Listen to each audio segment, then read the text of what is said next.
Georges se releva et s'approcha de la bouche d'égout. Il mit son bon genou à terre et regarda à l'intérieur. L'eau faisait un grondement creux en s'enfonçant dans les ténèbres, un bruit de maison hantée qui lui rappelait un cri étranglé sorti de sa gorge, et il sursauta. Deux yeux jaunes le regardaient de là-dedans. Des yeux comme ceux qu'il avait imaginés le guettant dans la cave sans jamais les voir. « C'est un animal », pensa-t-il de manière incohérente. « C'est tout ce que c'est, un animal, tout bêtement, un chat qui a été emporté là-dedans. » Il était cependant prêt à s'enfuir en courant. Il allait s'enfuir en courant dans 2 secondes quand ses mécanismes mentaux auraient digéré le choc produit par ses 2 yeux jaunes et luisants. Il sentait la surface rugueuse du macadam sous ses doigts ainsi que l'eau froide qui les contournait.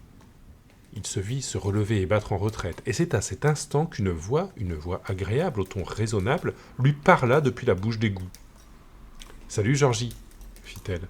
Georges se pencha et regarda de nouveau. Il n'en croyait pas ses yeux. C'était comme dans un conte de fées ou comme dans ces films où les animaux parlent et dansent. Il aurait eu 10 ans de plus, il serait resté incrédule. Mais il avait 6 ans et non 16. Un clown se tenait dans l'égout. L'éclairage n'y était pas fameux, mais néanmoins suffisant pour que George Denbrough n'ait aucun doute sur ce qu'il voyait. Un clown, comme au cirque ou à la télé. Un mélange de Bozo et Clarabelle, celui ou celle, Georges n'était pas très sûr, qui parlait à coups de trompe dans les émissions du dimanche matin. Le visage du clown était tout blanc. Il avait 2 touffes marrantes de cheveux rouges de chaque côté de son crâne chauve et un énorme sourire clownesque peint par-dessus sa propre bouche.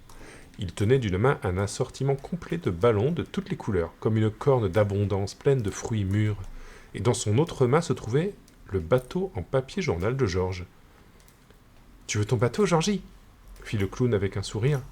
Georges lui sourit à son tour, il ne put s'en empêcher, c'était le genre de sourire auquel on ne pouvait faire autrement que de répondre. « Oui, bien sûr, je le veux. »« Bien sûr, je le veux, » fit le clown en riant. « Voilà qui est très bien dit. Très bien dit. Que penserais-tu d'un ballon ?»« Eh bien oui. » Il tendit une main hésitante puis se reprit.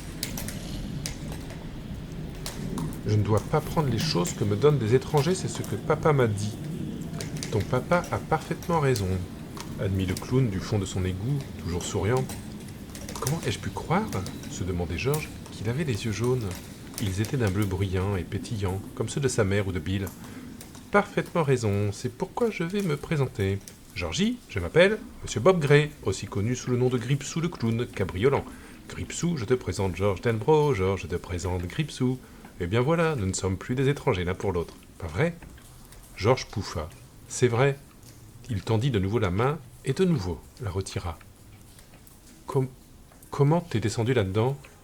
La tempête nous a balayés, moi et tout le cirque, » répondit Gripsou. « Ne sens-tu pas l'odeur de cirque, Georgie ?» Georgie se pencha. Ça sentait les cacahuètes grillées, et le vinaigre, ce vinaigre blanc que l'on verse sur les frites d'une bouteille avec un petit trou. Ça sentait aussi la barbe à papa et les beignets frits, tandis que montait, encore léger mais prenant à la gorge, l'odeur des déjections de bêtes fauves, sans oublier celle de la sueur. Et cependant, en dessous, flottaient les senteurs de l'inondation, des feuilles en décomposition et tout ce qui grouillait dans l'ombre de l'égout, odeur d'humidité et de pourriture, l'odeur de la cave. Mais les odeurs du cirque étaient plus fortes.